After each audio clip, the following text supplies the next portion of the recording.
এই যে আবরার, ভালো আছেন? এই গজল কয়টা পারো? গজল পারো কয়টা?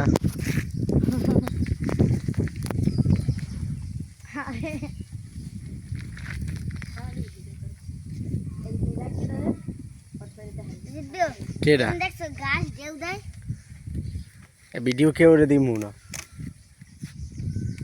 এমনিই করতেছি।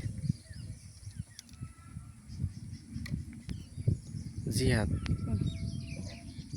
এই ধান ক্ষেত দেখলে কিন্তু মগো ওই বড় বই ওই সব তো ওদিকে তো বড় বড় ধান খেতে কথা মনে এরম দেয় না? হুম। কার? হুম।